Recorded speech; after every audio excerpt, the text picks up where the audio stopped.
kematian seorang mukmin, kemudian apa saja yang terjadi saat kematian seorang mukmin ataupun kafir, kemudian apa yang terjadi di alam kubur dan peristiwa-peristiwanya, kemudian juga tentang gambaran azab kubur dan hal-hal yang bisa menyelamatkannya, termasuk juga bicara tentang ruh, kemana ruh ini di dalam kuburan. Inilah pembahasan yang kita akan bahas di malam hari ini. Mudah-mudahan cukup waktu.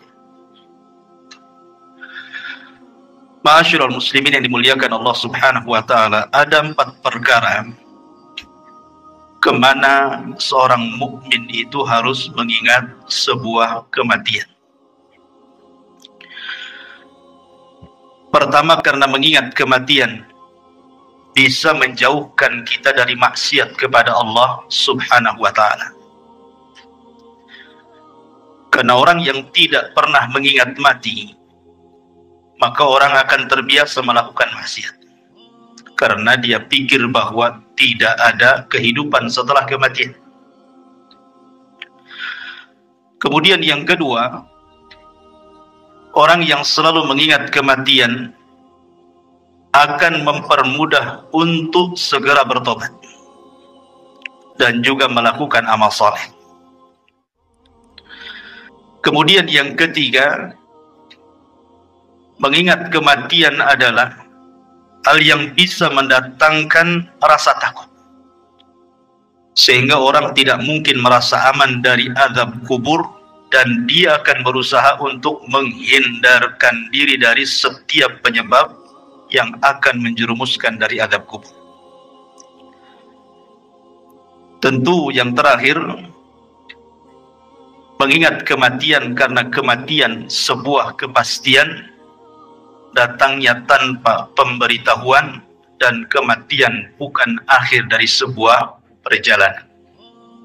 Inilah hikmah kenapa kita disuruh mengingat kematian. Ma'asyiral muslimin yang dimuliakan Allah Subhanahu wa taala, Utsman ibn Affan radhiyallahu an, apabila berdiri di samping kuburan, maka Utsman selalu menangis.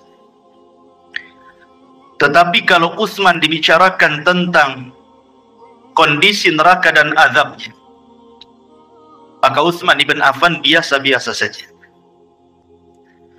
Kemudian ditanyakan kepada Utsman ibn Affan penyebab kenapa kalau disebut atau melihat kematian dia menangis, tetapi kalau diceritakan tentang akhirat dia biasa saja.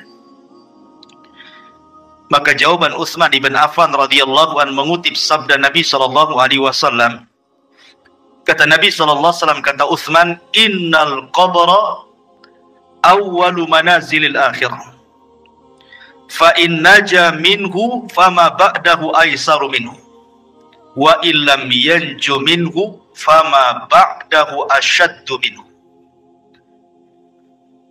Sesungguhnya kuburan itu, kata Utsman mengutip sabda Nabi, adalah awal tempat seseorang menuju akhirat. Kalau dia selamat di kuburan, maka setelahnya lebih mudah bagi dia. Tetapi kalau dia tidak selamat di dalam kuburan, maka setelahnya akan lebih keras kepada dia. Itulah kenapa kemudian Utsman menangis saat diceritakan soal kematian. Banyak riwayat yang dicantumkan oleh Imam Ibnu Katsir ketika memberikan catatan kepada ayat yutsabbitullahu alladhina amanu bil qauli tsabit.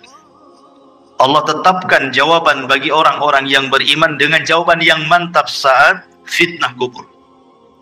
Saya akan sebutkan beberapa riwayat yang berkaitan dengan kematian. Pertama, riwayat daripada Bara bin Azib radhiyallahu an.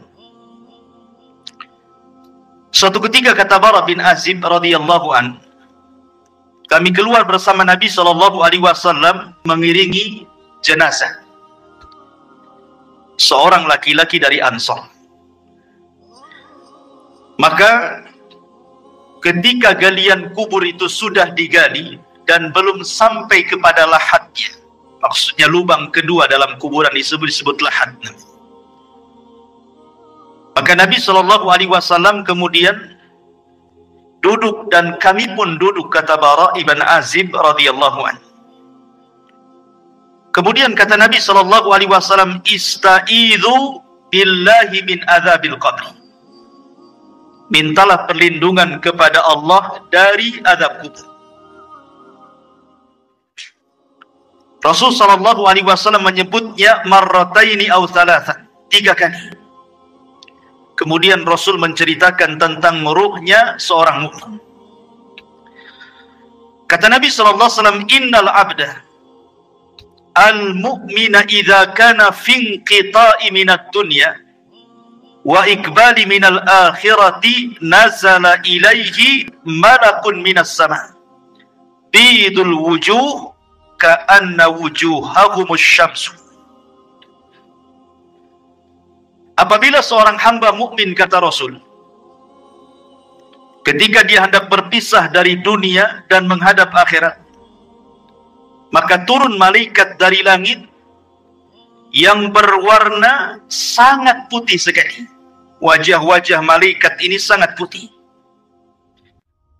Dan yang dimaksud malaikat di sini tentu bukan satu malaikat, bukan malakul maut saja, tidak, tetapi diiringi dengan rusulul maut namanya, pembantu-pembantu malaikat maut, berdasarkan ayat Al-Quran, tawaffathum rusuluna, kami wafatkan dengan mengutus utusan-utusan kami, menunjukkan bukan satu malaikat tetapi banyak malaikat. Tentu banyaknya malaikat ini berdasarkan tugas masing-masing. Malaikat maut itu kan hanya mencabut nyawa saja. Selepas itu kemudian diserahkan kepada malaikat rahmat kalau dia seorang mukmin, atau kepada malaikat azab kalau dia orang kafir atau orang fasik. Lah tentu kondisi seperti ini, ikhwan, tidak ada yang tahu kecuali orang yang meninggal. Orang-orang yang menyaksikan di sekitarnya, orang yang sedang nazar itu, tidak ada yang tahu bahwa di situ ada malaikat. Yang tahu hanyalah orang yang sedang nazak saja. Karena sebagian para ulama ketika menjelaskan apakah orang yang meninggal dunia itu mampu melihat malaikat, sebagian ulama mengatakan ya, mereka akan melihat malakul maut. Dan juga mereka akan diperlihatkan catatannya, walaupun hanya sekilas pandang saja. Catatan selama hidup dia itu, dia akan diperlihatkan sekilas saja. Dan itulah kondisi-kondisi menakutkan, sehingga kenapa Rasul mengatakan saat orang seperti ini tidak boleh mengatakan kecuali kebaikan. Dan inilah doa yang paling mustajab bagi orang-orang yang hidup di sekitarnya. Minta kepada Allah agar orang ini dimudahkan kematiannya. Nah setelah itu kemudian kata Nabi SAW, ma'ahum kafanun min akfanil jannati wa hanutun min hanutil jannah. Pembantu-pembantu malaikat maut ini, sebagian mereka membawa kain kafan dari sorga dan juga minyak wangi dari sorga. Hatta yajlisu minhu madal basar, sampai kemudian mereka duduk sejauh mata memandang. Ma'asyiral muslimin yang dimuliakan Allah Subhanahu wa ta'ala, para ulama mengatakan bahwa ketika Allah Subhanahu wa ta'ala mengirim para malaikat untuk mencabut nyawa dan juga menyediakan peralatan-peralatan fardu kifayah seperti kain kafan dan juga wewangian, kalau dia ruhnya seorang mukmin, maka akan diutus malaikat yang indah sekali dalam rangka ikraman, memuliakan jasad yang akan dicabut ruhnya itu. Jadi yang diutus itu betul-betul malaikat, bukan malaikat yang menyeramkan, tidak. Makanya Rasul mengatakan bidul wujuh, wajah mereka sangat bercahaya. Kemudian juga awanul malakal maut ini, pembantu-pembantu malaikat maut ini, mereka ditugaskan sebagian mereka untuk membisikkan di telinganya. Apa bisikannya? Alla takhafu wa la tahzanu wa abshiru bil jannati allati kuntum tu'adun. Kamu jangan takut, kamu jangan khawatir, karena Allah sudah janjikan kepadamu surga yang akan menanti. Artinya bahwa kematian seorang mukmin itu sangat indah sekali. Sangat indah, dan itulah yang dikehendaki seorang mukmin. Makanya di zaman Nabi SAW ketika ada jenazah yang lewat, kata Nabi SAW, yastarih mustarih wa mustarahu minhu. Mustarih wa mustarahu minhu. Sahabat mengatakan, apa yang dimaksud mustarih dan apa yang dimaksud mustarah minhu ya Rasulullah? Kemudian Rasul menjelaskan, kalau dia hamba yang mukmin, maka dia mustarih, artinya dia menuju peristirahatannya. Dia meninggalkan keperitan dunianya, dia meninggalkan kesusahan dunianya, dan itulah yang dikehendaki seorang mukmin. Karena di dunia ini kan lelah kita hidup ini, ikhwan. Banyak masalah, banyak ujian, banyak cobaan. Apabila kemudian dia meninggalkan dunia, artinya dia meninggalkan kelelahan itu. Itu kalau seorang mukmin. Tetapi kata Nabi SAW, kalau dia orang fajir, orang jahat, mustarah minhu. Apa mustarah minhu? Maksudnya bukan dia yang beristirahat, tetapi orang lain beristirahat dari dia. Orang lain senang dengan kematiannya. Orang lain mengutuk kematiannya, mendoakan buruk kematiannya, bahagia dengan kematiannya. Itu maksudnya mustarah minhu itu. Jadi seorang mukmin itu memang kematian sangat ditunggu-tunggu, karena memang Nabi SAW yang mengatakan, man ahabba liqa Allah, ahabballahu liqa'ah. Barang siapa yang cinta berjumpa dengan Allah, maka Allah pun rindu berjumpa dengan dia. Makanya kenapa diutus malaikat-malaikat seperti ini. Kemudian setelah orang ini dihadapkan dengan malakul maut dan juga rusulul maut, maka kemudian dalam riwayat yang lain, malaikat maut akan menyeru kepada orang yang sedang sakaratul maut dengan panggilan, ya ayyatuhan nafsu at-tayyibah. Wahai jiwa yang tenang, kanat fil jasadi tayyib, yang bersarang di jasad yang baik, ukhruji hamidatan, keluarlah dengan sangat terpuji, wa abshiri birauhi wa rauhanin wa rabbi ghairi ghadbah, berbahagialah, keluarlah wahai roh-roh yang baik, dengan dihadapkan kepada Rabb yang tidak pernah murka kepada anda. Dalam riwayat, marhaban binafsi at-tayyibah, selamat datang jiwa yang sangat baik. Ukhruji ila rabbiki radiyatan mardiyah, keluarlah kepada Rabb yang sudah menanti kamu dengan keridhaan. Tentu panggilan seperti ini, ikhwan, akan merangsang ruh itu untuk cepat keluar. Makanya kalau kita melihat di masyarakat, kan terkadang ada orang yang nazar itu sampai berhari-hari tidak keluar-keluar ruhnya. Ada yang 1 minggu dia sakaratul maut, koma. Ada yang 1 bulan tidak mati-mati. Tetapi ruhnya seorang mukmin ketika dipanggil seperti itu, maka Nabi SAW kemudian mempermisalkan ruhnya seorang mukmin ketika dipanggil dengan kata-kata wahai jiwa yang tenang, maka ruhnya itu akan keluar seperti tetesan air yang terakhir fi famis siqa, dari mulut teko yang terakhir dia keluar. Kalau saya analogikan ini botol aqua, ini kan banyak airnya. Kalau kita buka tutupnya ini, kemudian kita tuangkan, tentu air yang pertama kali yang keluar pasti deras, karena masih penuh dengan air, kan. Tapi kalau seandainya air yang dalam botol ini hanya tinggal 1 tetes saja, kemudian kita tuangkan seperti ini, maka air yang satu tetes itu akan mengalir dengan pelan kan? Dengan pelan, kemudian jatuh persis di mulut teko tadi. Begitulah gambaran Rasul ketika menjelaskan ruhnya seorang mukmin itu keluar seperti tetesan air yang keluar yang terakhir dari mulut teko. Jadi akan lembut. Lain dengan kalau kita langsung keluar begini kan langsung deras gitu ya.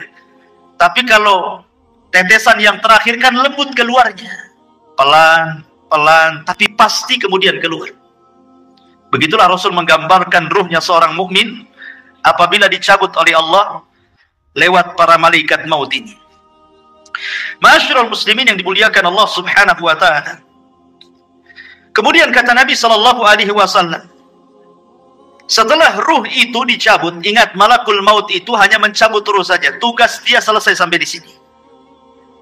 Kemudian setelah itu beralih kepada malaikat rahmat atau disebut dengan rusulul maut namanya.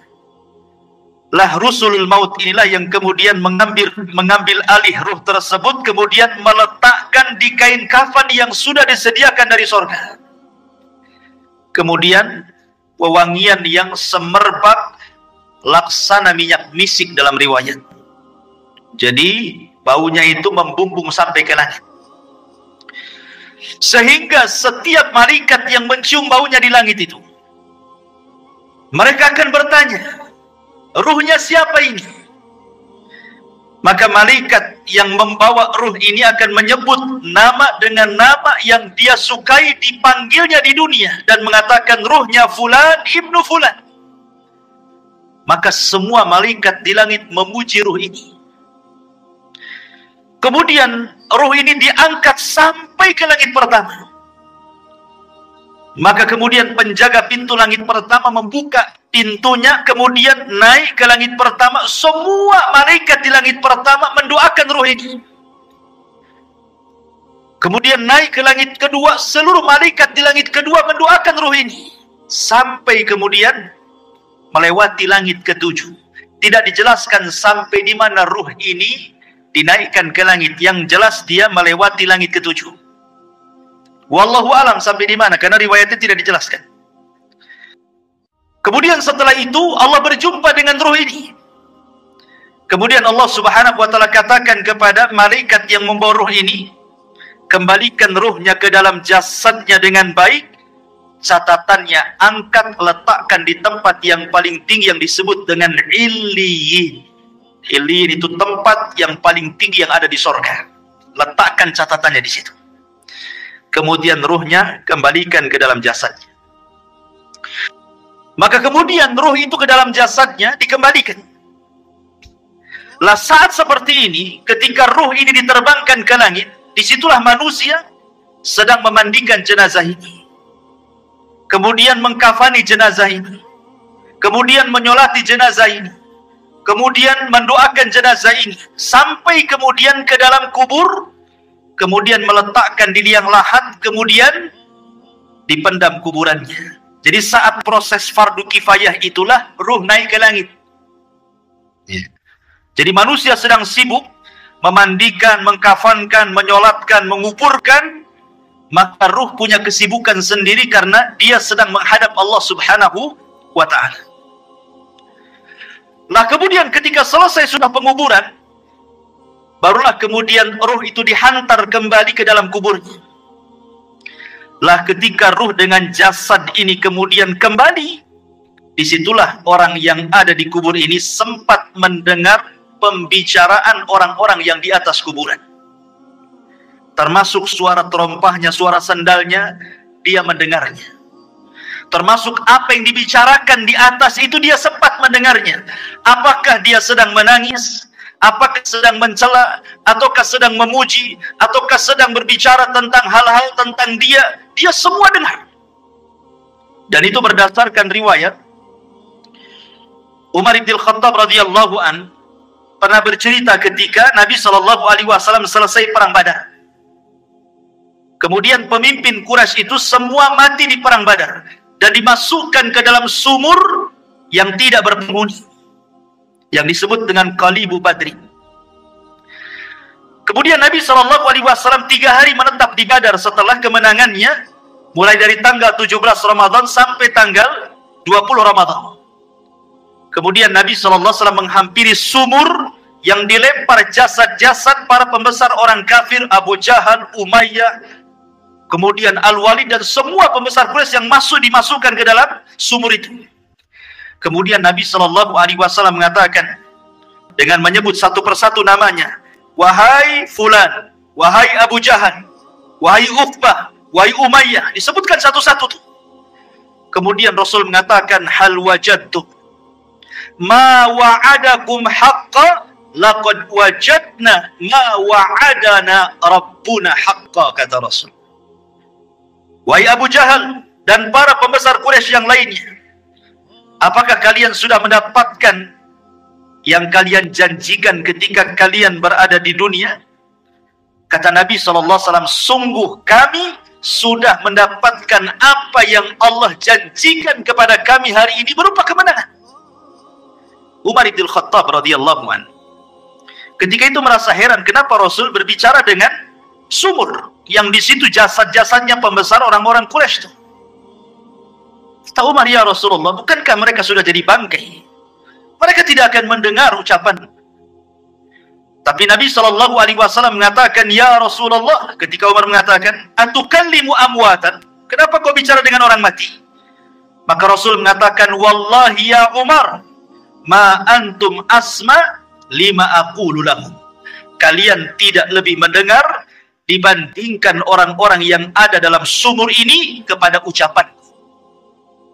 Artinya para pembesar Quraisy yang sudah mati, yang sudah dimasukkan ke dalam sumur itu sangat mendengar ucapan Nabi. Dari sini istinbat para ulama bahwa apabila orang masuk ke dalam kuburan, maka dia mendengar saat itu apapun yang dibicarakan orang di atas kuburan itu. Makanya pentingnya kita ini menjadi orang baik. Sebab kalau orang jahat, pasti akan dibicarakan keburukan di atas kuburan. Dan itu menakutkan dia dalam kuburan, kan itu. Tetapi kalau yang dibicarakanlah pujian-pujian, tentu akan menenangkan. Karena tidak mungkin Allah mengumpulkan dua rasa takut, baik ketika di dunia, ataukah ketika di dalam kuburan. Tidak mungkin Allah kumpulkan dua rasa takut. Kalau dia takut di dunia, semasa hidupnya, maka dia akan merasa aman di kuburannya. Tapi kalau dia merasa aman di dunia, maka dia akan merasa takut di kuburannya. Lah ketika kemudian dia sempat mendengar suara-suara pembicaraan orang yang di atas kuburan, sampai yang terakhir sandal yang melangkah meninggalkannya. Disitulah malaikat. Kemudian orang ini sempat mendengar akhir suara terompah yang meninggalkan jauh sampai di pintu gerbang kuburan. Disitulah Allah Subhanahu wa ta'ala kirim amal solehnya. Dalam riwayat yang dikeluarkan atau yang diriwayatkan Abi Hurairah radhiyallahu an, tiba-tiba kemudian datanglah salat inda ra'sihi waz zakatu an yaminihi wasyamu an yasarihi wa kana fi'lul khairati min sadaqatin wassilahi wal ma'rufi wal ihsan ila nasi inda rijlaihi. Tiba-tiba ini sebelum mungkar dan nakir datang, maka amalan salat akan mendatangi dan ada di atas kepalanya. Kemudian zakat di samping kanannya. Kemudian puasa di samping kirinya. Kemudian perbuatan kebaikan dari sedekah, menyambung silaturahim, memerintahkan kebaikan, berbuat baik kepada manusia diletakkan di antara kedua kakinya. Karena kan posisi dia berbaring. Ya, posisi orang yang dikuburkan berbaring. Sehingga di arah kepalanya ada sholat. Kemudian samping kirinya ada puasa. Samping kanannya ada zakat. Kemudian di sebelah kakinya ada sedekah, ada silaturahim, ada kebaikan, dan begitu seterusnya. Dan amalan-amalan ini menjelma sebagai manusia. Jadi amalan-amalan soleh itu, sholat akan menjadi manusia. Kemudian zakat akan menjadi manusia. Dan akan mengelilingi dia dalam kuburannya. Sehingga kemudian ketika mungkar dan nakir ini datang, kemudian hendak membentak dengan fitnah kubur, dengan pertanyaan-pertanyaan kuburannya dari arah kepalanya, maka amalan yang ada di kepalanya, amalan sholatnya akan mendorongnya dan mengatakan, ma qibali madkhal, tidak ada jalan lewat sini. Kemudian yang ketika malaikat mungkar dan nakir akan bertanya dari sebelah kirinya, maka akan didorong oleh amal soleh sebelah kirinya dan mengatakan, ma qibali madkhal, tidak ada jalan kau untuk bertanya kepada orang ini. Dan begitu seterusnya, setiap kali malaikat mungkar dan nakir bertanya ini dari arah mana saja, maka kalian dilindungi oleh amal soleh. Subhanallah ikhwan. Sehingga malaikat yang akan memfitnah kubur ini kebingungan harus bertanya dari arah mana. Makanya kemudian disebutkan dalam riwayat ini, fayajlisu wa qad tamatsalat lahu syamsu wa qad danat lil ghurub fayuqalu lahu akhbirna amma nas'aluka fayaqulu da'uni hatta usalli. Ketika kemudian malaikat maut atau malaikat mungkar nakir hendak bertanya, tiba-tiba tidak digubris, tidak direspon oleh orang ini dan mengatakan, jangan tanya saya hendak sholat. Dia kepikiran ingin sholat. Bayangkan, ruhnya seorang mukmin yang ada dalam kubur itu masih kepikiran ingin sholat dan mengatakan, da'uni hatta usalli, jangan dulu kau tanya aku sampai aku laksanakan sholat, katanya. Padahal sudah tidak ada sholat lagi di kuburan itu. Tapi begitulah ruhnya seorang mukmin, semangat ibadahnya itu sampai dalam kuburan. Akhirnya kemudian dia pun didudukkan dengan cara baik, kemudian juga ditanya dengan cara baik masalahnya. Dalam sebuah riwayat bahwa malaikat mungkar dan nakir ini saat bertanya kepada ruhnya orang yang beriman ini, kata Nabi SAW bahwa bentuknya ini memang luar biasa, sangat menakutkan. Di mana suaranya kalbarki, suaranya malaikat mungkar dan nakir itu seperti petir, menggelegar. Kemudian juga ucapannya seperti kilat dan wajahnya sangat menakutkan.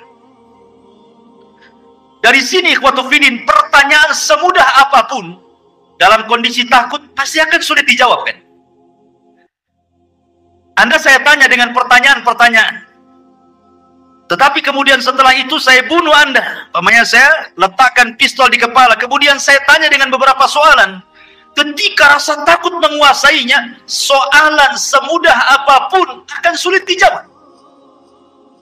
Akan sulit dijawab. Ini kan soalan-soalan yang ma'ruf kita dengar di dunia. Siapa Rabbmu? Kita katakan Allah. Siapa Nabimu? Kita katakan Muhammad. Apa agamamu? Kita katakan Islam. Itu kan mudah.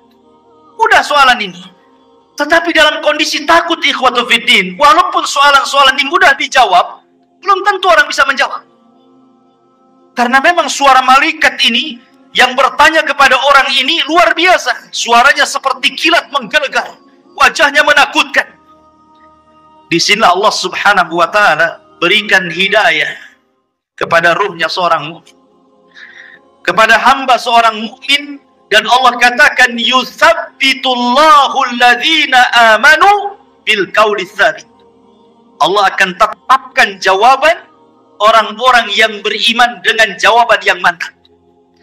Jadi yang menjawab itu adalah ketetapan dari Allah, taufik dari Allah, bukan kita. Kan dalam kondisi takut kita tidak bisa jawab. Tetapi hamba yang beriman ditolong dalam kuburannya, sehingga Allah Subhanahu wa taala arahkan jawabannya, sehingga setiap ditanya dia sanggup menjawab. Dan ketika dia sanggup menjawab itulah Allah Subhanahu wa taala memberikan rekomendasi dari langit dan mengatakan, ang sadaqa abdi, hambaku telah benar. Ketika sudah dikatakan hambaku telah benar, mungkar dan nakir pun sudah pergi, tiba-tiba Allah katakan, bentangkan kuburannya sejauh mata memandang. Bentangkan kuburannya sejauh mata memandang. Berikan cahaya dalam kuburannya. Bukakan pintu dari sorga. Hantarkan minyak wangi dari sorga, pakaian, minuman dari sorga, suasana dari sorga, hantarkan ke dalam kuburannya. Itulah yang disebut dengan nikmatul kubur namanya. Nikmat kubur. Ma'asyiral muslimin yang dimuliakan Allah Azza wa Jalla. Aisyah radhiyallahu anha pernah menceritakan, suatu ketika masuk nenek-nenek Yahudi ke rumah Aisyah radhiyallahu anha. Kemudian nenek Yahudi ini mengatakan kepada Aisyah radhiyallahu anha, "Inna ahlal kubur yu'adzabuna fi kuburihim." Sesungguhnya orang-orang yang dikubur itu, kata nenek Yahudi ini, mereka akan diazab dalam kuburan mereka. Kemudian Aisyah mengatakan, "Kadzab, didusta kamu. Saya akan tanyakan kepada Nabi SAW." Maka setelah itu kemudian nenek Yahudi pergi, Rasul masuk ke rumah Aisyah. Kemudian Aisyah menceritakan, "Ya Rasulullah, tadi ada nenek Yahudi mengatakan bahwa sesungguhnya orang yang ada di kubur itu akan diazab. Apa pendapat?"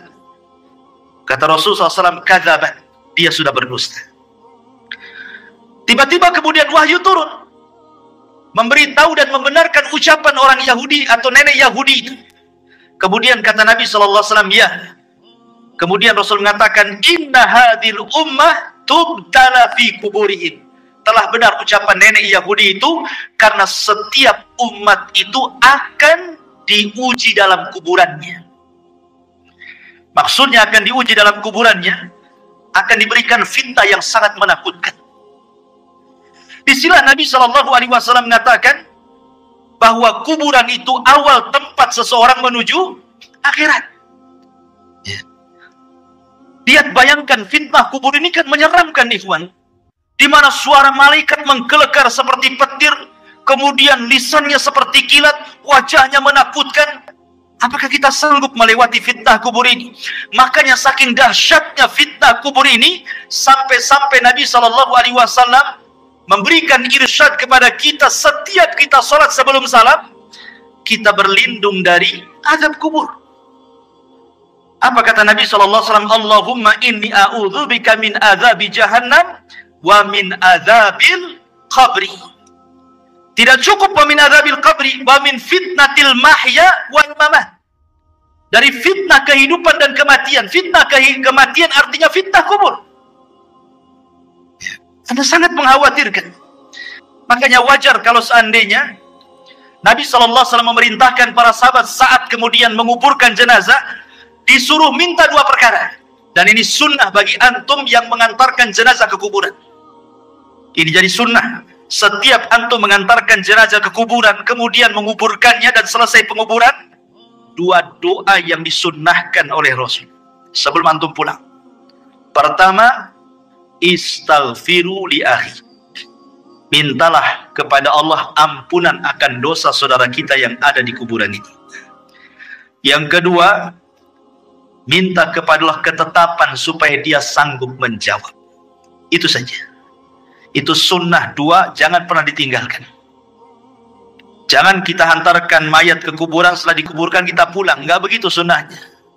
Tetapi selesai penguburan jangan pulang dulu. Kita dekati kuburan, kemudian kita kepal beberapa tanah kalau kita tidak ikut menguburkan, kemudian kita letakkan di atas kuburannya, kemudian kita katakan, "Ya Allah, ampuni orang ini, ya Allah, tetapkan jawaban orang ini." Kemudian pulang. Itu sunnahnya. Ya. Ma'asyiral muslimin yang dimuliakan Allah Subhanahu wa taala.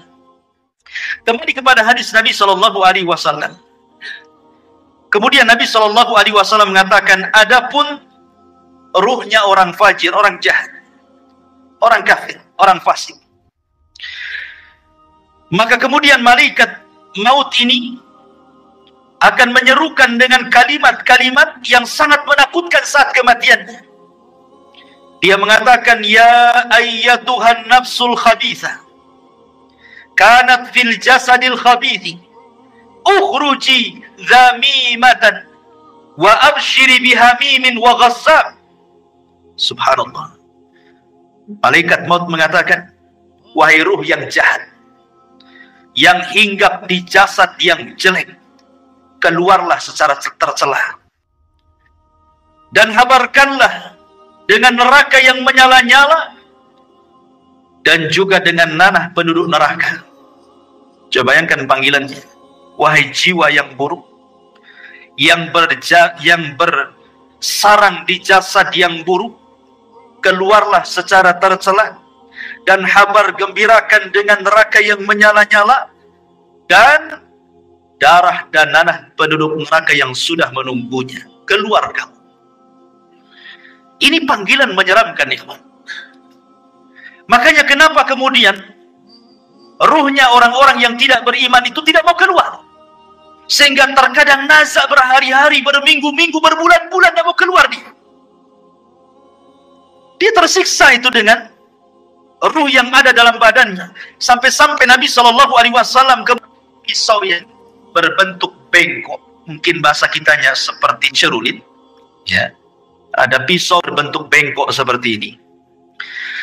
Kemudian dihadapkan dengan kambing wol, yang belum dicukur itu. Lihat kambing wol itu kan banyak tuh rambutnya tuh, kalau belum dicukur itu ya. Kemudian pisaunya dimasukkan. Otomatis ketika pisau dimasukkan ke dalam kambing wol itu, otomatis akan terkait-kait dengan bulu-bulunya. Setelah terkait-kait dengan bulu kambing wol itu, kemudian disiram. Anda bisa bayangkan, akhirnya kemudian makin lengket dengan pisau itu. Kemudian setelah lengket dengan pisau, kemudian kata Nabi SAW, pisau itu kemudian ditarik dengan cara paksa. Kira-kira apa yang terjadi? Akan merontokkan setiap bulu-bulu kambing wol itu. Maknanya ketika ruhnya orang fasik, orang fajir, orang kafir dicabut itu, maka akan merontokkan seluruh persendiannya, seluruh tulang-tulangnya, dan dia akan menjerit. Tidak ada yang tahu rasa sakitnya kecuali Allah, dan jeritannya tidak ada yang mendengar kecuali binatang. Manusia tidak dengar, tetapi para binatang tahu. Dan tidak ada yang bisa merasakan rasa sakit seperti itu kecuali Allah yang tahu rasa sakitnya. Jangan lagi orang fasik, ikhwan. Orang yang beriman saja, kata Nabi SAW, wa inna fil al-mauti la saqarat. Dalam kematian itu kan ada keperitan, ada rasa sakit. Setiap orang pasti merasakannya. Nabi saja merasakannya. Tetapi rasa sakit yang diderita seorang mukmin saat kematian itu adalah, boleh jadi itu akhir penggugur dosa dia. Tapi rasa sakit yang diderita orang fajir, orang fasik, orang kafir, boleh jadi itu awal azab saat kematiannya. Masyarul muslimin yang dimuliakan Allah Azza wa Jalla. Kemudian setelah itu ruh itu keluar, apa yang terjadi? Kata Nabi SAW, maka dia sudah disediakan kain kafan dari neraka. Kain kafan dari neraka itu. Artinya ini bukan kain kafan biasa. Kain kafan yang penuh dengan api, dengan bau busuk penduduk neraka yang melambung ke langit. Ketika para malaikat itu mencium baunya, semua membencinya, semua mengutuk dan melaknatnya. Ini ruhnya siapa? Bau sekali. Tidak ada yang memuji ruh ini. Sehingga ketika betul-betul Rasulul Maut ini mengangkat ruh itu dalam kain kafan dari neraka sampai membumbung ke langit, apa yang terjadi? Tidak ada satupun pintu langit yang mau dibuka. Lihat bahasa Al-Quran. Allah Subhanahu wa ta'ala mengatakan dalam surah Al-A'raf ayat 40, la tufattahu lahum abwabus sama wa la yadkhuluna al-jannah hatta yalijal jamalu fi sammil khiyam. Pintu-pintu langit tidak ada yang dibuka, satupun. Bahkan mereka tidak akan masuk ke dalam sorga sampai ada cerita unta masuk ke lubang jarum. Bagaimana mungkin unta yang sangat besar masuk ke lubang jarum? Lubang jarum itu kecil, unta itu besar. Artinya bahwa selubang jarum pun pintu langit itu tidak akan dibuka. Dan dia tidak akan menembus walaupun hanya langit pertama. Kemudian setelah itu Allah Subhanahu wa ta'ala hanya berfirman kepada ruh yang jelek ini dan mengatakan, letakkan catatannya fi sijin. Sijin ini tempat di bawah dasar bumi. Kenapa tidak diletakkan di lapisan bumi pertama, kedua, ketiga, sampai ketujuh? Sebagian ulama mengatakan, bumi menolak catatan amalnya. Bumi saja menolak. Di mana lapisan bumi pertama menolak untuk diletakkan catatannya. Kemudian turun lagi ke lapisan kedua, menolak juga. Lapisan ketiga menolak juga. Sampai lapisan bumi yang terakhir menolak juga. Ketika kemudian ditolak, akhirnya diletakkan di mana catatan itu? Di Sijil. Ya. Di dasar bumi yang paling dalam. La haula wa la quwata illa billah. Kemudian kata Allah Subhanahu wa taala dalam Al-Qur'an, "Wa man yusyrik billahi faka'annama kharra minas sama' fatakhtafuhu at-tayru aw tahwi bihi ar-rih fi makanin sahih." Maka ruhnya akan dijatuhkan, tidak dihantar malaikat, sehingga ruh itu seperti terbang yang disambar burung ataupun dihempaskan dengan angin, sehingga ketika ruh ini kembali ke dalam jasadnya seperti orang yang jatuh dari ketinggian. Begitulah rasanya. Anda bisa bayangkan, Anda jatuh dari atas ketinggian 20-30 meter saja, rasanya luar biasa sakit. Itulah yang akan dirasakan oleh ruhnya orang jahat ketika dilempar dari langit kemudian menyatu lagi dengan jasadnya. Apa yang terjadi ketika itu? Kalau dia memang amalan solehnya mungkin kurang, dia sholat tapi mungkin jarang-jarang, atau mungkin sholatnya asal-asalan, datang itu amalan-amalan sholat dia, atau mungkin amalan-amalan yang lainnya, tetapi sosoknya menjadi orang lemah, tidak bisa kemudian menolak malaikat mungkar dan nakir yang akan menghajar dengan pertanyaan. Tidak sanggup menolak. Lain kalau dia seorang yang beriman, maka amal solehnya akan menolak dia, ya. Sehingga akan sulit kemudian mungkar dan nakir mendekatinya. Tetapi kalau dia amal solehnya mungkin ringan saja, dia sholat kadang tidak, dia akan datang amal-amal yang lainnya, tetapi tidak bisa melindunginya.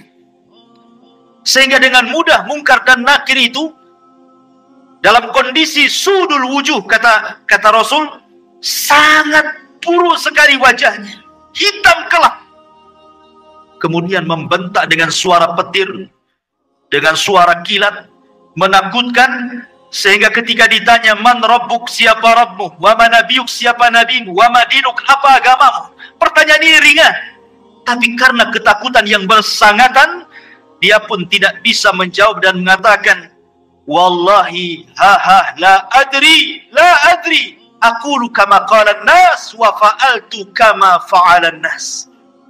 Aku tidak tahu. Aku mendengar, ya pernah mendengar apa yang diucapkan manusia seperti itu. Dia tidak bisa menjawab.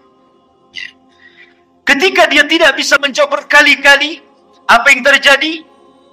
Maka Allah Subhanahu wa taala akan mengirim penyeru dari langit dan mengatakan, an kadzaba abdi, hambaku telah berdusta. Subhanallah. Disebutkan dalam riwayat, summa yuqayyadu lahu a'ma, asam, akma, abka. Didatangkan kepadanya orang yang buta, orang yang tuli, orang yang bisu, wa biyadihi mirzabatun, di tangannya ada gada yang sangat besar, lau dzuriba biha jabalun lakana turaba. Kalau palu itu dipukulkan di bukit atau gunung itu hancur jadi tanah. Dan itu dipukulkan setiap kali dia tidak bisa menjawab. Tidak bisa menjawab, dipukul. Tidak bisa menjawab, dipukul. Yang kalau dipukulkan, lau dzuriba biha jabalun, kata Rasul, kalau pukulan itu diletakkan di gunung batu, lakana turaba, gunung itu akan menjadi turab, tanah, hancur berantakan. Bagaimana kalau dipukulkan kepada manusia? Mengerikan, ikhwatu fiddin yang dimuliakan Allah Azza wa Jalla. Maka ketika itu kemudian Allah Subhanahu wa taala katakan, sempitkan kuburannya sesempit-sempitnya. Kemudian bukakan pintu neraka kepadanya. Antarkan hembusan-hembusan panah dari neraka ke dalam kuburannya. Kemudian dia pun mendapatkan mendapatkan azab kubur yang nanti saya akan jelaskan seperti apa azabnya. Tapi kita kembali kepada pembahasan awal ruhnya seorang mukmin. Ma'asyiral muslimin yang dimuliakan Allah Azza wa Jalla, ketika ruhnya seorang mukmin sudah selesai dari fitnah kubur, maka Nabi SAW menjelaskan, fayuqalu lahu umdhur ila maq'adika minan nar. Tiba-tiba ketika dia sedang duduk, selesai dari fitnah kubur, tiba-tiba dibentangkan di sebelah kirinya gambaran neraka yang sedang menyala-nyala. Diperlihatkan neraka. Kemudian dikatakan, umdhur, lihatlah, ila maq'adika minan nar, tempatmu di neraka itu. Kemudian, qad abdalakallahu bihi maq'adan minal jannah. Tapi tenang, tempatmu bukan di sana. Kemudian sebelah kanannya digambarkan gambaran sorga dan dikatakan tempatmu di sini. Dalam riwayat, maka kemudian malaikat ini mengatakan, lihatlah tempat dudukmu di neraka in asaita. Kalau engkau bermaksiat, itulah tempat dudukmu.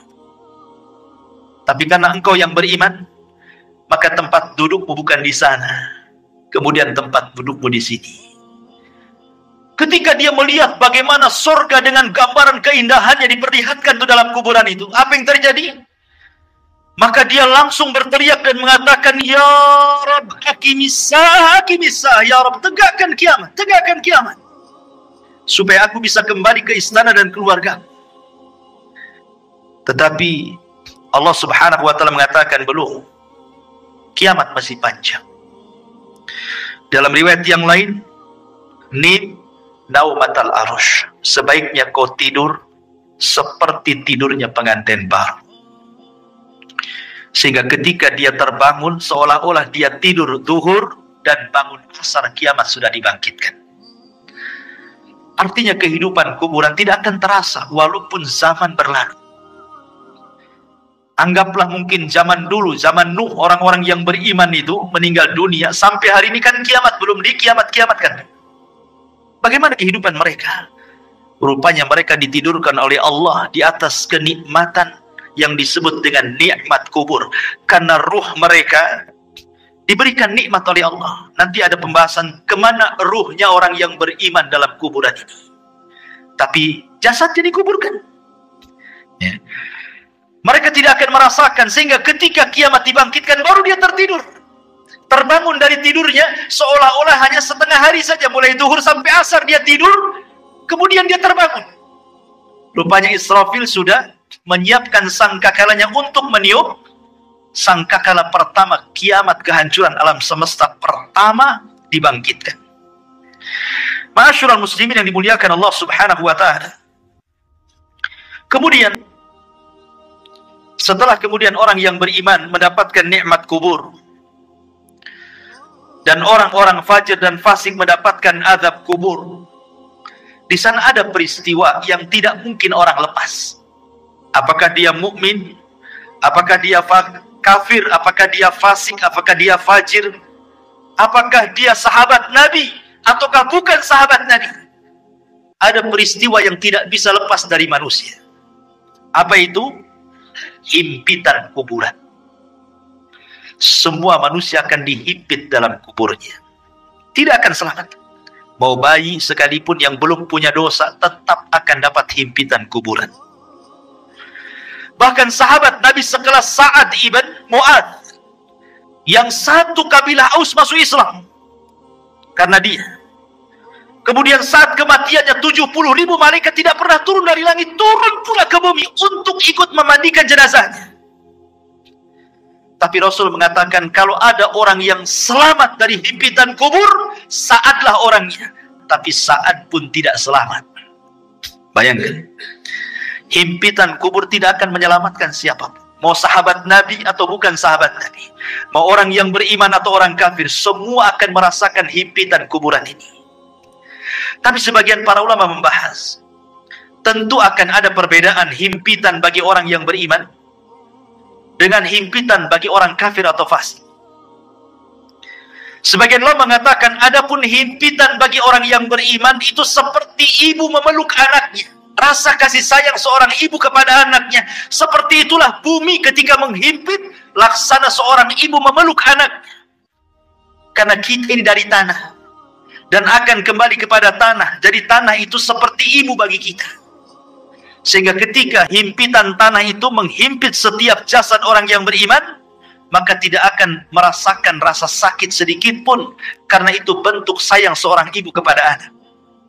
Tetapi kalau yang dihimpit itu orang kafir, orang fasik, orang fajir, orang jahat, maka dia akan merasakan sakit yang luar biasa. Dia akan menjerit-jerit. Semua tidak ada yang mendengar kecuali binatang jeritannya, karena akan mematahkan semua tulang, persendian, dan begitu seterusnya.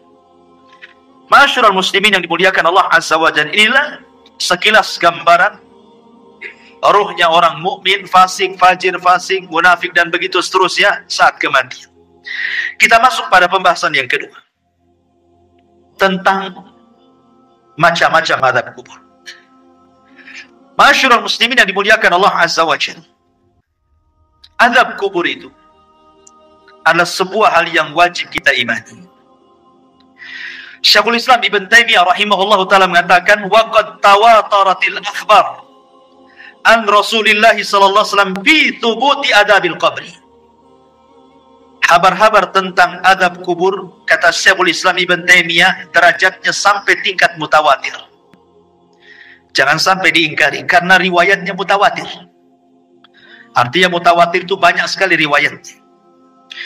Dan dikatakan oleh Al-Imam Al-Munawi, adabul qabri haqqun. Adab kubur itu sebuah hak adanya. Dan Imam Ghazali mengatakan, man angkarahu fahuwa mubtadi'. Siapa yang mengingkari adab kubur, maka dia adalah ahli bid'ah. Dan Imam Suyuti mengatakan, adabul qabri wa adabul barzakh. Adab kubur adalah adab barzakh. Udhifa ilal qabri li'annahu al-ghalib. Kenapa disebut kubur? Karena memang umumnya orang dikubur.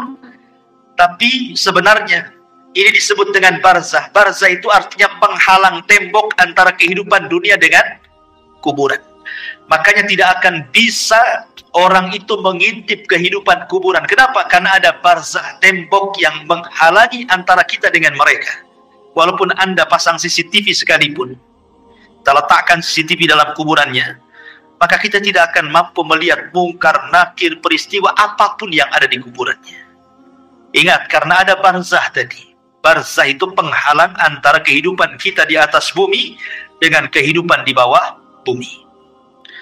Masyarul muslimin yang dimuliakan Allah Subhanahu wa ta'ala, bicara tentang adab kubur, ada 9 poin yang ingin saya jelaskan. Yang pertama, tadi sudah dijelaskan dalam riwayat yang kita sudah lalui penjelasannya, az-zarbu bimitraqatin min hadid. Pertama, pukulan dengan palu dari besi yang bisa menghancurkan gunung. Dan itu berdasarkan hadis Anas ibn Malik radhiyallahu anhu yang dikeluarkan Imam Bukhari, di mana disebutkan bahwa fayasihu sayhatan yasmauha man yalihi illa tsaqalaini. Ketika dia dipukul dengan palu itu, tidak ada manusia atau jin yang mendengarnya kecuali makhluk dari selain keduanya. Artinya jin dan manusia tidak bisa mendengar jeritannya. Yang bisa mendengar hanyalah binatang-binatang itu. Binatang mendengar jeritan kita, tetapi manusia dan jin tidak bisa mendengarnya. Kemudian yang kedua, yufrashu lahu qabruhu naran wa yulbasu naran wa yuftahu lahu babu ila nar wa yudayyaqu alaihi qabruhu wa yudrabu bimitraqatin adimatin law dhuriba biha jabalun la sara turaba wa yubashshiru bil adabi fil akhirah. Kemudian yang kedua, azab kubur itu terkadang dalam bentuk dihamparkan tikar dari neraka, dipakaikan pakaian dari neraka, dibukakan pintu dari neraka, disempitkan kuburannya, diletakkan palu yang bisa menghancurkan gunung, dan ditakut-takuti dengan azab akhirat. Bayangkan orang yang di kuburan, Sebagian mereka dibentangkan tingkat dari neraka, dipakaikan pakaian dari neraka lagi, dibukakan pintu dari neraka lagi, disempitkan lagi kuburannya. Subhanallah. Ini azab kubur yang kedua. Gambaran azab kubur yang kedua bisa dibaca dalam hadis yang dikeluarkan Imam Ahmad, Abi Dawud dari hadis Bara bin Azib. Kemudian yang ketiga, al-khasfu fil ardi. Terkadang dibuat gempa dalam kuburan. Yang merasakan orang yang dikubur saja itu.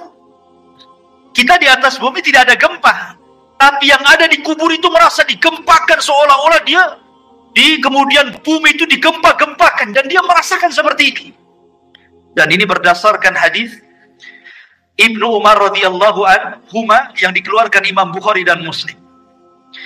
Kemudian yang keempat, syakku janibai al-fammi ila qafah. Terkadang datang malaikat yang menakutkan, kemudian membawa cerulit yang sangat tajam, kemudian dimasukkan ke mulutnya, kemudian diiris sampai ke tengkuknya. Jadi tarik, dimasukkan pisau itu ke mulutnya, kemudian ditarik sampai ke tengkuknya. Naudzubillah. Atau terkadang radkhur ra'si bil hijarah. Ada malaikat yang membawa batu besar, kemudian orang itu dibaringkan, kemudian dibentur-benturkan kepalanya. Kalau hancur nih, dikembalikan lagi kepalanya menjadi bentuk baru, dihancurkan kembali, dan begitu seterusnya. Terkadang al-harqu fi tannuri minan nar, disediakan satu mangkok, satu bejana yang sangat besar, isinya air yang mendidih dari api neraka, kemudian digorengkan di dalam. Atau terkadang as-sibahatu fi nahri min damin ma'a dharbi bil hijarah. Tiba-tiba kemudian dia dihadapkan dengan sungai, semuanya bentuk darah. Kemudian dia diletakkan di tengah-tengah sungai darah itu. Kemudian dia akan berenang, tidak bisa ke pinggir, karena setiap ke pinggir maka akan dipukulkan batu yang sangat besar ke mulutnya, sehingga dia akan berputar-putar sampai mati hidup lagi, dan begitu seterusnya. Dan 4 poin ini berdasarkan hadis Bukhari yang dikeluarkan atau yang diriwayatkan oleh Samurah ibn Jundab radhiyallahu anhu. Kemudian yang nomor 8, ishti'alul malil masruq minal ghanaim ala sahibi. Kalau dia dahulunya di dunia suka mencuri ghanimah, harta rampasan perang yang belum dibagi, maka harta itu akan didatangkan dan akan menyala-nyala seperti api yang sangat besar dan menyambar-nyambar dirinya. Atau yang terkadang, yang terakhir yang nomor 9, wa ma'ahadal adab al-hissi hunaka aidan adabun ma'nawi. Ini kan adab hissi, adab badannya, tapi di sana juga adab, ada yang disebut azabun ma'nawi, azab secara makna, dengan ditakut-takutinya dia dengan neraka. Jadi dibentangkan gambaran di neraka, nanti kamu akan masuk ke situ, nanti akan masuk ke situ, dan dia akan merasa takut yang luar biasa. Ini padahal baru azabul adnaya, adab yang rendah. Azab yang besar itu nanti di neraka. Ini 9 gambaran tentang azab kubur.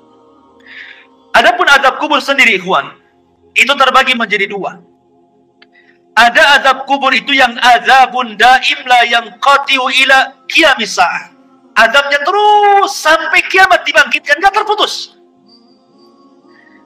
Dan yang kedua, ada azab kubur itu tidak terus tetapi terputus. Seperti apa gambarannya? Yang pertama, azab kubur yang tidak terputus sampai kiamat adalah azab kubur bagi orang kafir dan bagi orang munafik, dan itu disebutkan dalam surah Ghafir ayat 46. Adapun azab yang terputus adalah azabnya usatul muwahhidin. Mungkin di dunia dia ahli tauhid, orang yang beriman, tetapi terjerumus kepada kemaksiatan. Dia sholat tapi masih berzina, dia sholat masih berdusta, dia sholat mungkin riba, dan begitu seterusnya. Jadi dia masih berbuat baik, beribadah, tapi satu sisi dia bermaksiat. Ya. Maka orang-orang yang seperti ini tidak terus-menerus sampai kiamat. Akan tetapi orang yang seperti ini akan terputus azabnya dengan rahmat Allah Subhanahu wa ta'ala. Jadi akan terputus dengan rahmat Allah Subhanahu wa taala. Itu berdasarkan hadis Abdullah ibn Umar radhiyallahu anhuma. Nabi mengatakan, "Inna ahadakum idza mata urida alaihi maq'aduhu bil ghadati wal 'ashi. In kana min ahlil jannah famin ahlil jannah, wa in kana min ahlin nar famin ahlin nar. Yuqalu hadza maq'aduka hatta yab'atsaka Allahu ilaihi yaumal qiyamah." Kata Nabi SAW, sungguhnya salah seorang di antara kalian apabila mati, maka akan ditampakkan tempat duduknya siang dan malam. Kalau dia termasuk penduduk sorga, maka dia akan menjadi penduduk sorga. Kalau dia termasuk penduduk neraka, maka selamanya dia akan diazab sampai kiamat dibangkitkan. Artinya kalau orang beriman, ya akan diazab, tetapi ada akhirnya, terputus. Mungkin dengan rahmat dan kasih sayang Allah Subhanahu wa taala. Tapi kalau dia orang kafir, orang munafik, maka tidak akan terputus. Kemudian pembahasan yang keempat tentang apa penyebab azab kubur. Penyebab azab kubur yang paling dominan adalah an-namimat, orang yang suka mengadu domba. Wa adamu tanazzuh minal baul, dan tidak perhatian dengan kebersihan hadas. Dia kencing sembarang. Kan banyak tuh orang yang kencing-kencing sembarang, ya, tidak cebok gitu ya, tidak jelas ceboknya. Dan ini berdasarkan hadis Nabi SAW dari Abdullah ibn Abbas radhiyallahu anhuma. Jadi Nabi SAW ketika itu lewat di dua kuburan, dua-duanya sedang diazab. Kemudian Rasul mengambil pelepah kurma, kemudian dibelah dua, kemudian ditancapkan di dua kuburan. Kemudian Rasul mengatakan, mudah-mudahan dengan dua pelepah kurma yang belum kering ini bisa meringankan azab. Kemudian sahabat mengatakan, kenapa orang itu diazab wahai Rasul? Kata Rasul, yang satu karena dia namimah, suka mengadu domba. Yang satu tidak pernah bersih apabila membersihkan hadas. Ini dua poin. Yang ketiga, ghibah. Orang yang suka menggibah. Dan ini berdasarkan hadis yang dikeluarkan Imam Ahmad dan juga At-Tabrani dengan sanad yang sahih dari hadis Abi Bakrah. Bahwa Nabi SAW mengatakan salah satunya adalah yang menjadikan penyebab azab kubur adalah ghibah. Ghibah itu membicarakan orang yang kalau orang itu mendengarnya dia tidak suka. Kemudian yang nomor 4, al-ghulu. Dia khianat dalam harta, mencuri harta orang. Kemudian juga yang nomor 5, hajrul Qur'anil Karim wa rafduh. Dia tidak suka dengan Quran. Dan penyebab orang jauh dari Al-Quran hari ini apa? Handphone. Yang menyebabkan orang jauh dari Quran itu HP atau handphone. Subhanallah, gara-gara handphone, Quran itu tidak pernah disentuh lagi. Alasannya sudah ada aplikasi Al-Quran di dalam handphone. Saya nggak yakin. Nggak yakin orang punya handphone itu ada aplikasi Quran kecuali download kan? Harusnya yang pertama kali kalau antum beli handphone itu yang di-download itu Quran kan? Harusnya yang pertama kan? Tapi enggak, yang pertama di-download apa? Facebook dulu, YouTube dulu, Instagram dulu, kan begitu ya? Quran itu belakangan kalau butuh saja. Padahal harusnya yang pertama itu. Subhanallah ya. Sekarang ini banyak orang yang mengeser hal-hal yang baik. Tetapi hanya sekedar copy paste, kemudian pemberitahuan ibadah kepada manusia lewat medsos, tapi dia sendiri malas ibadah kan? Malas. Bahkan orang yang ibadah saja sekarang diberitahu. Kalau dulu orang sholat malam, tidak ada yang memberitahu dia sedang sholat malam kan? Sekarang dia kasih tahu orang. Kalau dia sedang sholat malam itu dia kasih tahu orang dengan cara apa? Ya nulis status lah di Facebook. Ya mudah-mudahan ada yang bangun jam sekian. Maksudnya itu ingin ngasih tahu bahwa dia bangun. Cuman ngasih tahu saja. Sholat kan gitu. Seolah-olah dia sedang sholat, orang tidak kan begitu. Ini kan ria juga. Apa bedanya kan begitu? Sekarang ini semua itu memang banyak orang yang baik mengeser kebaikan, tapi hanya di-share saja. Orang yang mengeser sendiri tidak pernah mengamalkan kebaikan yang di-share-nya kan? Lalu apa faedahnya ikhwatu fiddin muliakan Allah Azza wa Jalla? Makanya di sini ikhwatu fiddin bahwa tantangan yang paling berat ketika orang jauh dari Quran itu adalah handphone. Handphone ini tidak bisa lepas dari kita. Tidur saja wajib di sampingnya. Kalau bisa itu sekarang ada power bank itu wajib di sampingnya. Nggak perlu lagi dicopkan, sudah ada di bawah bantal. Bangun saja itu yang dibaca. Kira-kira ada apa nih? Ya. Kemudian kalaupun dia, sekarang kan tidak ada orang dengar televisi kan, atau melihat televisi, jarang. Orang sekarang pegang handphone, di mobil pegang handphone, di pekerjaan tinggal handphone. Kalau hilang handphonenya, itu kayaknya hilang dunia dari dia. Ya kan? Kalau dompet ketinggalan, gampang lah nanti. Tapi kalau handphone ketinggalan, pulang diambil. Ya, sampai seperti itunya. Jadi ini salah satunya adalah hajrul Quran, meninggalkan Quran, termasuk juga an-naumu anis salatin maktubah. Orang yang sengaja tidur ketika datang waktu salat. Dan itu berdasarkan riwayat yang dikeluarkan ataupun dari sahabat Samurah ibn Jundab radhiyallahu an, Nabi SAW mengatakan, ammal ladzi yuslagu ra'suhu bil hajar fa innahu ya'khudul Qur'an fayarfadhuhu wa yanamu anis salatil maktubah. Jadi ketika Rasul menjelaskan di kuburan itu ada malaikat yang membawa batu, kemudian ada yang terlentang, kemudian dibenturkan kepalanya sampai hancur. Kemudian malaikat ini pergi hendak mencari batu yang lain. Kemudian ketika datang batunya yang baru, rupanya kepalanya sudah kembali menjadi normal. Dibenturkan lagi, kemudian cari batu lagi, dan begitu seterusnya. Kemudian Rasul menjelaskan bahwa adapun kenapa adab orang ini seperti ini, pertama karena dia tidak pernah membaca Quran, yang kedua karena dia tidur saat datang waktu sholat. Nah ini yang keenam.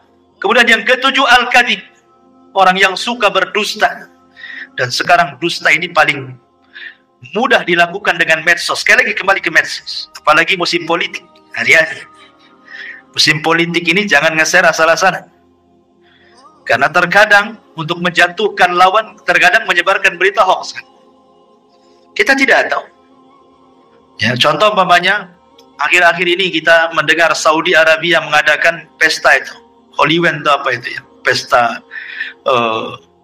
hantu. Hoax, Iwan. Nggak ada itu cerita kayak gitu. Dari mana? Itu hoax yang disebarkan untuk menjelek-jelekan negara sana kan itu. Itu kan sedang membuka festival apa? Ya, ceritanya begitu. Ya, memang dia membuka semacam wahana wisata. Kemudian di situ ada hantu-hantuan. Mungkin ada orang sana yang berpenampilan seperti itu, kemudian disebar seolah-olah Saudi mengadakan acara seperti itu. Ikhwatu fiddin, muliakan Allah Azza wa Jalla. Nah, berita-berita seperti ini, kalau kita hanya melihat YouTube saja, seorang benar kan?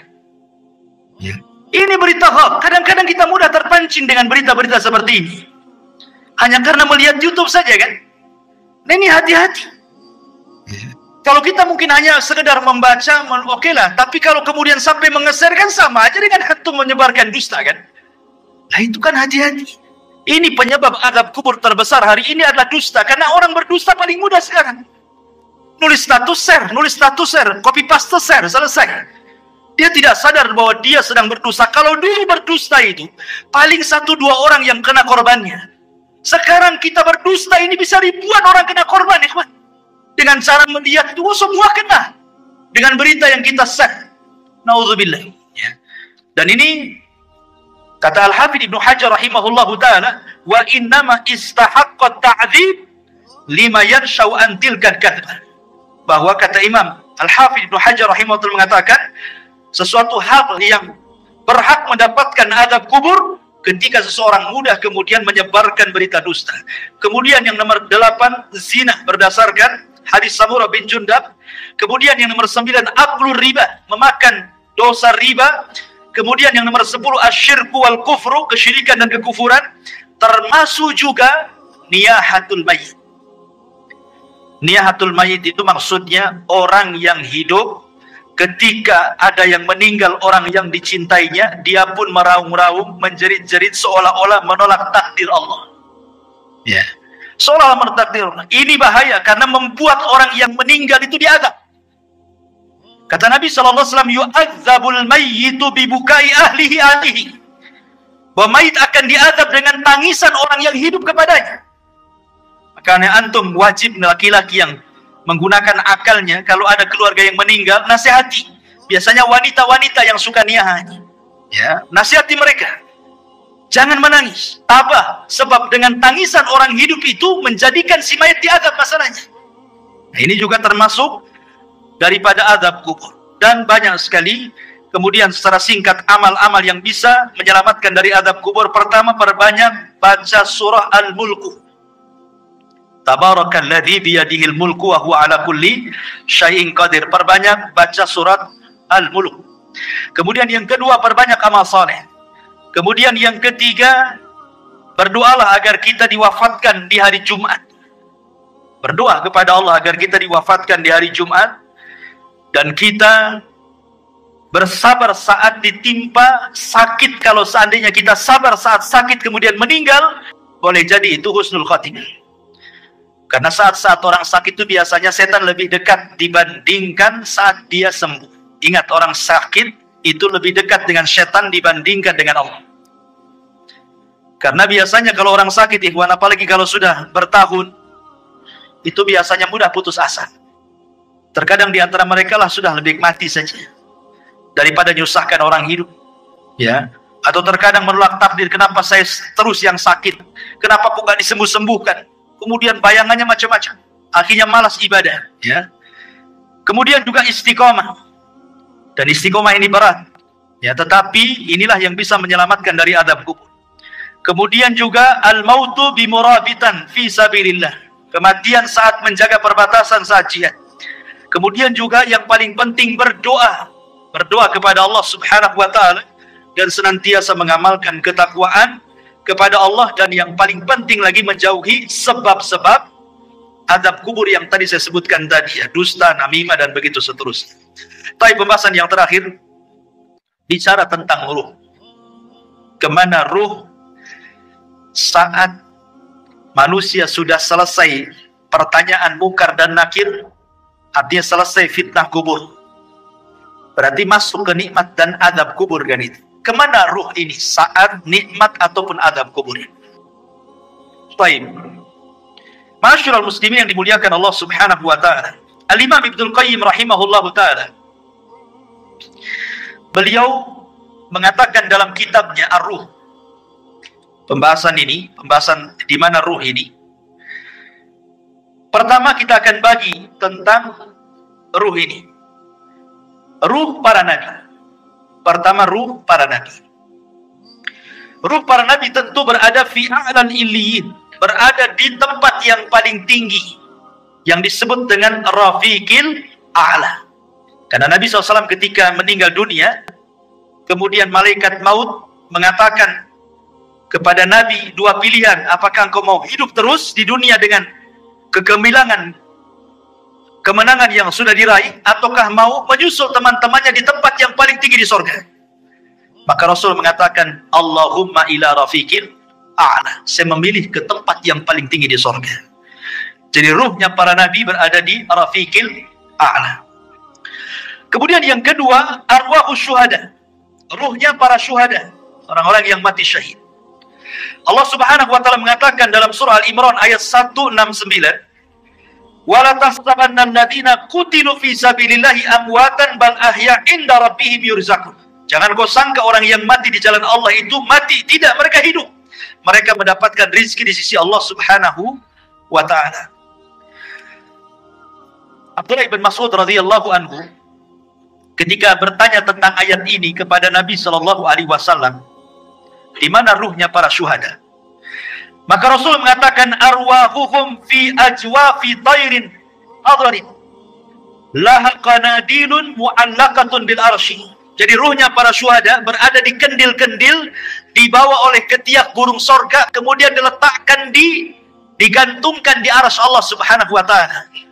Jadi ruhnya para syuhada berada di kendil-kendil yang dibawa terbang oleh burung-burung, kemudian digantungkan di bawah arsy. Ini ruhnya para syuhada. Kemudian yang ketiga, arwahul mu'minin salihin, ruhnya orang-orang yang beriman yang saleh. Maka takunu tuyuran ta'alluqus syajaril jannah, maka ruhnya orang-orang yang beriman yang soleh, mereka akan digantungkan di pohon-pohon sorga. Mereka akan digantungkan di pohon-pohon sorga. Adapun yang keempat, arwahul usad, ruhnya orang-orang yang ahli maksiat. Dia orang Islam tapi ahli maksiat, berzina, berdusta, berjudi dan begitu seterusnya. Dia orang Islam tapi usad ahli maksiat. Maka dijelaskan bahwa mereka tetap ditahan dalam kuburan, karena mereka tidak bisa keluar dari kuburannya dan mereka merasakan adab kubur. Mereka tidak bisa keluar dari kuburan. Kemudian juga yang nomor 5, Imam Ibnul Qayyim rahimahullah ta'ala mengatakan, masih membahas tentang usad, maksudnya orang yang ahli maksiat. Minhum man yakunu mahbusan ala babil jannah, kama fi haditsil akhar, ra'aitu sahibakum mahbusan ala babil jannah. Adapun orang-orang yang beriman, yang ahli maksiat, kemudian maksiatnya sudah selesai diadab. Kan tadi saya katakan bahwa orang yang beriman yang ahli maksiat kan adab kubur tidak terus, tapi terputus karena rahmat Allah Azza wa Jalla. Lah sebagian ruhnya itu diletakkan di halaman pintu sorga. Ya, di halaman pintu sorga kata Imam Ibnul Qayyim rahimahullah ta'ala. Kemudian yang keenam, ruhnya orang-orang kafir. Tentu ruhnya orang-orang kafir, mereka diadab dan tidak bisa keluar dari kuburan, dan mereka akan bolak-balik masuk neraka. Tetapi sekali lagi ikhwatu fiddin muliakan Allah Azza wa Jalla, keterangan para ulama seperti ini tidak bisa kita katakan dengan jazm, dengan tegas, karena soal ruh itu kan tidak ada yang tahu kecuali. Makanya Imam Ibnul Qayyim rahimahullah ta'ala ketika Imam Ibnu Utsaimin rahimahullah ta'ala ketika ditanya tentang ruh ini, maka beliau mengatakan ruh itu urusan Allah subhanahu wa ta'ala, dan ini adalah perkara gaib, kita tidak bisa menetapkan kecuali dengan dalil. Ini kan hanya ijtihad para ulama saja seperti ini. Tetapi hakikatnya ruh di kuburan itu di mana? Wallahu a'lam. Hanya Allah subhanahu wa ta'ala yang tahu dengan kondisi ruhnya, apakah mereka orang-orang yang beriman ataukah mereka orang-orang kafir. Adapun ada riwayat yang maudhu yang disebutkan oleh sebagian ulama seperti ruhnya orang kafir berada di sumur Barhut, diletakkan di sumur Barhut. Sumur Barhut itu yang ada di Hadrul Maut Yaman. Di situ ada sumur, antum bisa klik saja atau di YouTube sumur Barhut. Itu sumur menakutkan yang ada di Yaman. Ya. Sampai hari ini para ilmuwan berusaha meneliti itu. Ya, sumurnya besar. Jadi ada yang mengatakan bahwa orang-orang kafir diletakkan di sumur itu. Ya, adapun ruhnya orang-orang yang beriman tentu